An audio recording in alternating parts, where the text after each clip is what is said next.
Matin Sport. Ahmed, bonjour. Bonjour. Du sport qu'on entame avec du football et la suite aujourd'hui de la 26e et dernière journée du championnat de Ligue 1. Une 26e journée qui avait débuté, je le rappelle, vendredi, qui s'est poursuivie hier et qui se termine aujourd'hui, comme vous l'avez précisé. Hier, le CS Constantine affrontait l'US Biskra et retrouvait le stade Shahid Hamlaoui. Le CS Constantine, qui restait sur une victoire à Sétif sur le score d'1-0 dans le cadre de la mise à jour du championnat de Ligue 1, a dû attendre la deuxième mi-temps pour battre Biskra et s'imposer 3-0. Une équipe de Biskra, je le dis, je continue et vous le verrez sur la fin de la saison, qui va se retrouver en Ligue 2. Biskra n'a pas les moyens techniques pour faire face aujourd'hui ou pour pouvoir réaliser son maintien. Ajoutez à cela, elle occupe la dernière place et les équipes qui se trouvent tout juste devant sont en train de creuser l'écart. Petitement, c'est vrai, mais creuse l'écart. 3-0, score final. Ça a débuté avec Merbah dans le dernier quart d'heure qui a ouvert la marque. Ben Chaira l'a aggravé et Belhoussini a conclu à la 84e minute de jeu. Le CSC du coup passe à la 9e place avec un total de 32 points et 3 matchs de retard. Biskra, 7e match sans victoire. Et déjà en Ligue 2, un pied en Ligue 2. Il faudra dans les toutes prochaines semaines, la Biskra se dirige tout droit vers la Ligue 2. Alors on va écouter Ataf Betiela, l'entraîneur adjoint du CSC. Il est au micro de Mourad Aïssani. Une belle victoire, oui, dans la douleur. C'était dur en première mi-temps. On savait que ça allait être dur parce que cette équipe de Biskra, déjà, défend très bien. On a bien vu ça les matchs avant, notamment à l'extérieur. On n'a pas pu trouver les espaces. Mais je pense qu'on doit mettre un peu plus de risque face à des équipes comme ça. On va jouer tous les 3 jours. C'est à nous de trouver la formule exacte sans que l'équipe impacte ou perde de qualité par rapport au turnover qu'on va mettre au place. Le CSC, c'est le meilleur exemple en matière de programmation. Le président de la Ligue professionnelle qui s'exprimait sur nos ondes vendredi le rappelait. Vous le disiez encore une fois, une énième fois, parce que je rappelle, c'est un discours entendu chaque saison, chaque entame de saison, quand on se projette sur la prochaine saison en disant, vous savez, les équipes qui iront en Coupe africaine joueront 72 heures avant ou 72 heures après leur match de Coupe d'Afrique, ce qui n'a pas été le cas. Il est vrai qu'il y a eu un accompagnement du CSC, et c'est à la demande du CSC que les matchs, parce qu'il faut apporter la précision, à la demande du CSC que les matchs ont été reportés. Du coup, le CSC s'est retrouvé 51 jours sans jouer le moindre match de Ligue 1. Et l'entraîneur du CSC, qui était également sur notre antenne vendredi, eh bien, disait avec le recul, ils ont eu des regrets. Et donc la machine a eu des difficultés à repartir, à retrouver de la motivation après ce qu'ils ont connu en Coupe de la Confédération africaine de football. D'où les difficultés du CSC, qui est ajouté à cela un manque de profondeur de banc. Eh bien, ça complique les choses en jouant tous les 3 jours. L'autre match, l'Espérance de Mostaganem devait gagner à domicile face à la formation du Mouloudia d'Al-Bayed qui restait sur une défaite contre la JSK, 2-1. Et l'Espérance de Mostaganem qui s'est retrouvée à 10 durant toute la seconde mi-temps n'a pu gagner cette rencontre et s'est contenté d'un match nul. Un match nul qui fait que l'Espérance de Mostaganem occupe la 15e place en compagnie de Magara avec 26 points, alors que le Mouloudia d'Al-Bayed est loin devant à la 7e place avec 35 points, a quasiment assuré son maintien. La 26e journée se termine aujourd'hui. Nous avons 2 matchs, 2 beaux matchs. Un classique du championnat, Mouloudia d'Alger, Entente de Sétif, une équipe mouloudéenne qui pourrait profiter de la défaite de la JSK contre la JS Saoura sur le score de 2-1, eh bien pour accentuer, creuser l'écart sur ses poursuivants immédiats, sur le co-leader, parce qu'ils sont toujours premiers, ils partagent la première place. En l'occurrence, la JSK, face à une équipe de l'Entente, El Kouki a été très net. On vient à Alger pour prendre au moins 1 point. Ce qui nous promet une belle confrontation. Ajoutez à cela, le Mouloudia d'Alger a été impacté par son élimination en Champions League africaine. Les résultats, tout juste après cette élimination, n'ont pas suivi. Le doute s'y est installé, ou peut-être les joueurs se sont crispés dans cette dernière ligne droite, d'autant plus qu'ils sont pris en chasse par les poursuivants immédiats. Et l'un des poursuivants a pour nom le Cheb Briadi de Belwizded.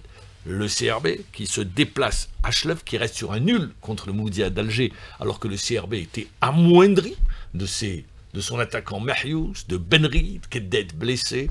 Eh bien aujourd'hui, le CSC va récupérer les absents qui étaient suspendus et affronter l'ASO Chlef. L'ASO c'est vrai, c'est une équipe qui est dans le ventre mou du championnat, mais dans le même temps, cette équipe de l'ASO Schleuf, eh bien, pratique du beau football. Il lui manque l'efficacité. C'est une belle confrontation entre l'ASO et le CRB. Et pour le CRB, c'est un joker qu'il ne faudra surtout pas griller dans cette dernière ligne droite. Sinon, eh bien, le CRB restera à cette 3e place. Les 2 rencontres sont programmées à 17h et seront en direct sur les ondes de la chaîne 3. On poursuit avec du basketball, avec la première journée des playoffs qui se poursuit encore aujourd'hui. Alors aujourd'hui, place au groupe B. Hier, on a joué pour le compte du groupe A, avec une bonne entame de compétition pour le Nadi Beledi et Tstaweli et le NED du Sindé. Retour sur cette première journée avec Rostom Chérif. Pour ce premier match des playoffs, le NB Stawali peut remercier son jeune ailier, Shekib Seddoud, qui a offert la victoire à son équipe grâce à un panier à 3 points dans le Money Time. Victoire de Stawali, 78-75 dans un match où l'USM Blida, considéré comme outsider du groupe, menait et jouait sans pression tout au long de la rencontre. Sur cette victoire, on écoute le pivot du NB Stawali, Zakaria Matoub. On a très mal joué et c'est comme ça, les playoffs, c'est toujours comme ça, c'est des matchs difficiles. On se retrouve avec des équipes qui se sont presque pas qualifiées aux playoffs, qui donnent tout sur le terrain. Et ils ont fait leur match. J'espère qu'on réussira à gagner le prochain match. Les joueurs du NB Stawali auront une journée de repos afin de bien préparer le prochain match ô combien important ce mardi, avec comme enjeu la première place du groupe A face au NED qui a battu le Cheb Briadi de Bnissaf avec un écart de 10 points. 84-74. Une victoire importante pour la suite des playoffs, comme nous le dit l'entraîneur du NED du Sendé, Jamal Adekik. Un match est très important pour déjà espérer de se qualifier par le Canada. C'est vrai, il y a une déconcentration totale en 3e carton, mais je pense qu'il y a eu beaucoup d'erreurs sur le plan défensif et offensif. On a eu beaucoup de mauvaises passes en 3e et en 4e carton. Mais le plus important, c'est de gagner. Maintenant, il nous reste Stawali et Blida. On doit gagner un de ces 2 matchs. Je pense qu'on va miser sur le match de Blida, Inch'Allah. Aujourd'hui, ça sera au tour du groupe B d'entamer les playoffs à la coupole du complexe olympique Mohamed Boudiaf, avec tout d'abord à partir de 16h30 le Mouloudia d'Alger, un des favoris du groupe sur papier et qui vise à confirmer son statut, affrontera le CSG de Constantine qui a atteint son objectif principal de la saison, disputer les playoffs, mais ça sera sans son entraîneur Reda Sayak, limogé juste après la défaite en quart de finale de la Coupe d'Algérie face au NB Stawali. Dans l'autre rencontre de la journée, le champion d'Algérie en titre, le Wydad de Boufarik, fera face à l'outsider du groupe, le club sportif de Tlemcen, qui dispute pour la première fois de son histoire les playoffs. Pour l'entraîneur du club sportif de Tlemcen, Saïd Didi, son équipe jouera sans complexe face à Boufarik. On va commencer la 2e phase avec une sérénité. On ne va pas jouer le titre. On n'a pas vraiment un effectif riche pour continuer notre série de victoires. Mais quand même, on va honorer le club. Wydad de Boufarik, club sportif de Tlemcen, ça sera à partir de 19h pour le compte de la première journée des playoffs du groupe B. Et ça se déroule à la coupole du complexe Mohamed Boudiaf. Et là, j'ouvre une parenthèse pour dire qu'en termes de programmation, c'est pas la meilleure idée qu'a eu la Fédération algérienne de basketball. Au lieu de donner de la visibilité à la discipline, le basket, et cette discipline a besoin de visibilité, programmer des playoffs en semaine, à partir l'après-midi, comme hier, c'est-à-dire que ça avait débuté à partir de 16h, la salle était vide, alors qu'il aurait fallu programmer ça sur les week-ends pour que tous ceux qui aiment le basket aillent assister à ces matchs, à ces rencontres des playoffs. On enchaîne avec l'athlétisme, nouveau record national pour Smaïl Ben Hamouda sur 5000 mètres marche, un résultat, un record national réalisé en France. Les détails avec notre spécialiste maison, Malik Louahab. Le jeune marcheur algérien de 22 ans, Ismaïl Ben Hamouda, a réalisé ce dimanche une belle performance sur 5000 mètres marche en s'attribuant le record national de la spécialité avec un chrono de 19 minutes 26 secondes et 18 centièmes. C'était lors du championnat de France des clubs élites à Clermont-Ferrand, une performance qui classe Ismaïl Ben Hamouda à la 16e place au rang mondial de cette spécialité du 5000 mètres marche, ce qui est de bon augure pour la suite de la saison, surtout que c'était là sa toute première sortie depuis l'année dernière à cause d'une blessure récurrente au niveau de la cheville.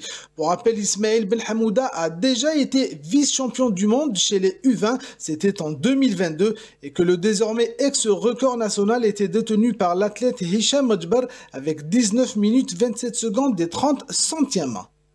Tour d'horizon des championnats étrangers, on commence avec l'Angleterre, rien ne va plus du côté de Manchester United. Manchester doit gagner l'Europa League pour pouvoir se qualifier à une compétition européenne. Chelsea a battu Manchester United 1-0. Manchester United est en train de vivre sa pire saison. Arsenal a acté sa participation à la Champions League européenne.